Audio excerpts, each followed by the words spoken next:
ಸರ್ವರಿಗೂ ನಮಸ್ಕಾರ.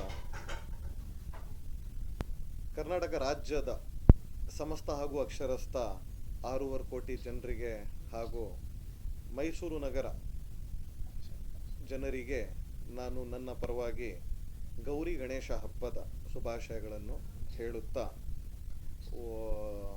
ಈಗ ನೀವು ಕೇಳಿರೋ ಒಂದು ಪ್ರಶ್ನೆಗೆ ಬಾನು ಮುಷ್ತಾಕ್ರವರ ಪ್ರಶ್ನೆ. ನಿನ್ನೆನೂ ನಾನು ಎಲ್ಲ ವಿಸ್ತಾರವಾಗಿ ಹೇಳಿದ್ದೆ ಅದ್ರ ಬಗ್ಗೆ. ಪ್ರತಾಪ್ ಸಿಂಹ ಅವರು ಅದಕ್ಕೆ ವಿರೋಧ ಪಡಿಸಿದ್ದಕ್ಕೆ ನಮ್ಮ ರಾಜಮನೆತನದ ಯದುವೀರ್ ಒಡೆಯರ್ರವರೇ ಅದಕ್ಕೆ ತಕ್ಕ ಉತ್ತರ ಕೊಟ್ಟಿದ್ದಾರೆ ನಿನ್ನೆ. ಅದು ಮಾಡ್ಬೋದು, ನಮ್ಮಿಂದ ಏನು ಅದರಲ್ಲಿ ಅಭ್ಯಂತರ ಇಲ್ಲ ಅಂತ. ಅವರು ಬೂಕರ್ ಪ್ರಶಸ್ತಿ ಪಡೆದವರು ಮಹಿಳೆ, ಮುಸ್ಲಿಂ ಮಹಿಳೆಯರಿಗೋಸ್ಕರ ಹೋರಾಟ ಮಾಡಿರೋರು. ಅದರಲ್ಲಿ ತಪ್ಪಿಲ್ಲ. ಏನಕ್ಕಂದರೆ 2017ರಲ್ಲಿ ನಿಸಾರ್ ಅಹಮದ್ ಸಾಹೇಬ್ರು ಅದಕ್ಕೆ ದಸರಾ ಉದ್ಘಾಟನೆ ಮಾಡಿದ್ರು. ಇವರು ಚಾಮುಂಡೇಶ್ವರಿ ಚಾಮುಂಡಿ ಅಮ್ಮನ ಹತ್ರ ಹೋಗ್ಬಿಟ್ಟು ಇವರು ಪೂಜೆ ಮಾಡ್ತಾರಾ ಅಂತ ಕೇಳಿದ್ರು. ಒಂದು ಪ್ರಶ್ನೆ. ನಿನ್ನೆ ಮೊನ್ನೆನೇ ಆಗೋಯ್ತು ಪೂಜೆ. ನಿನ್ನೆ ಮೊನ್ನೆನೇ ಪೂಜೆ ಆಯಿತು. ಮೊದಲನೆಯ ಪೂಜೆ ಆಗೋಯ್ತು ಪ್ರತಾಪ್ ಸಿಂಹ ಅವರೇ. ಈಗ ಇರೋ ಪೂಜೆ ಯಾವತ್ತದ್ದು? ಅಂಬಾರಿ ದಿನದ್ದು ದಸರದ್ದು ಪೂಜೆ ಇದೆ. ಆವಾಗ ಸಂಪ್ರದಾಯದ ಪ್ರಕಾರ ಯಾವ ಥರ ಪೂಜೆ ನಡೆಸ್ಕೊಡ್ಬೇಕು ಆ ಥರ ನಡೆಸ್ತಾರೆ. ಅದರಲ್ಲಿ ಎರಡನೇ ಮಾತೇ ಇಲ್ಲ. ಹಾಗಾಗಿ ನಾನು ಈಗ ಕೋಮುವಾದ ಈ ಥರ ವಿವಾದಾತ್ಮಕ ಹೇಳಿಕೆಗಳನ್ನು ನೀವು ಬಿಟ್ಟು ಜನರಿಗೆ ನೀವಂತೂ ಪೊಸಿಷನಲ್ಲಿ ಇಲ್ಲ. ನಿಮಗೆ ಜನರೇ ತಕ್ಕ ಪಾಠ ಕಲಿಸಿ ನಿಮ್ಮ ಪಕ್ಷದಿಂದಾನೇ ಹೋದ ಸತಿನೇ ನಿಮಗೆ ಟಿಕೆಟ್ ಕೊಟ್ಟಿಲ್ಲ. ಏನಕ್ಕೆ ಕೊಟ್ಟಿಲ್ಲ ಅದು ಫಸ್ಟು ಅರ್ಥಕೊಳ್ಳಿ. ಏನಕ್ಕಂದರೆ 2 ಸತಿ MP ಆಗೋರಿಗೆ ಟಿಕೆಟ್ ಮಿಸ್ ಆಗೋಕ್ಕೆ ಚಾನ್ಸೇ ಇಲ್ಲ.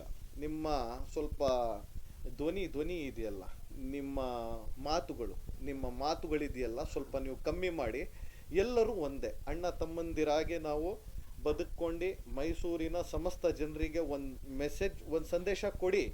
ಅಭಿವೃದ್ಧಿ ಮೇಲೆ ನೀವು ನಿಗಾ ವಹಿಸಿ, ನಿಮಗೂ ಒಳ್ಳೆಯದಾಗುತ್ತೆ. ಸುಮ್ಮನೆ ಅದನ್ನು ಬಿಟ್ಟು ಏನೇನೋ ಅದು ಇದು ಅಂತ ಹೇಳಿ ಸುಮ್ಮನೆ ನಾನು ಸ್ವಲ್ಪ ವಿರೋಧವಾಗಿ ಹೇಳಿದರೆ, ಒಂದೇ ಕೋಮಿನ ವಿರೋಧವಾಗಿ ಹೇಳ್ಬಿಟ್ಟೆ ನನಗೆ ದೊಡ್ಡ ಸ್ಥಾನಮಾನ ಸಿಗುತ್ತೆ ಅಂತ ಅಂದರೆ ಯಾವುದೇ ಕಾರಣಕ್ಕೆ ಸ್ಥಾನಮಾನ ಸಿಗಲ್ಲ.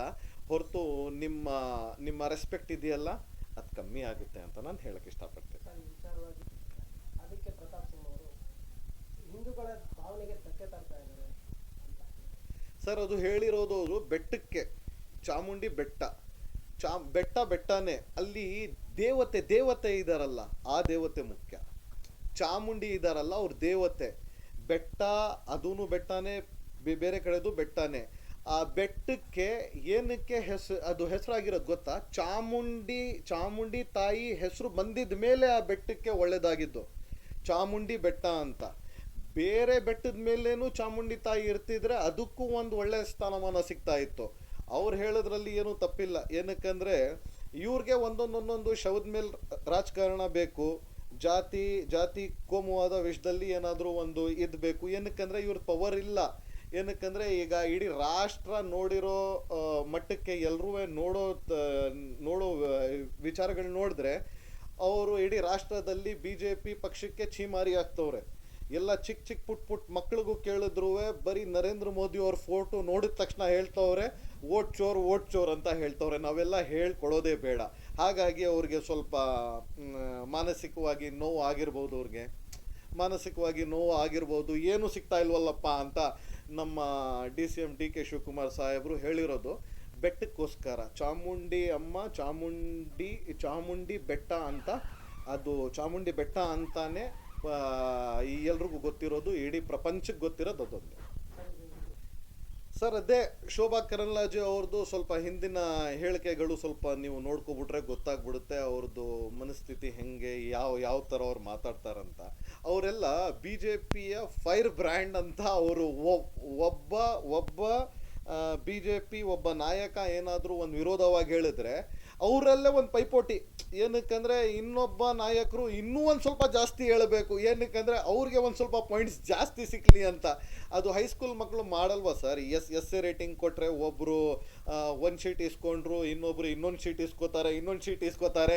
ಇದೆಲ್ಲ ಎಲ್ಲರೂ ಜನರಿದಾರಲ್ಲ, ಎಲ್ಲರೂ ನೋಡ್ತವ್ರೆ. ಏನಕ್ಕಂದರೆ ನೋಡಿನೇ ಈ ಕರ್ನಾಟಕದಲ್ಲಿ ಅವ್ರಿಗೆ ತಕ್ಕ ಪಾಠ ಕಲಿಸಿ ಜನರು ಮತ್ತು ಎಲೆಕ್ಷನಲ್ಲಿ ಅವ್ರಿಗೆ ಮನೇಲಿ ಕೂರಿಸಿದ್ರು ಅವ್ರಿಗೆ ಬುದ್ಧಿ ಬರಲ್ಲ ಅಂತ ಹೇಳಿದರೆ ಯಾವ ಥರ ಲೆಕ್ಕಾಚಾರ, ನನಗಂತೂ ಹೇಳೋಕ್ಕೆ ಬೇಸರ ಆಗ್ತಾ ಇದೆ ಸರ್.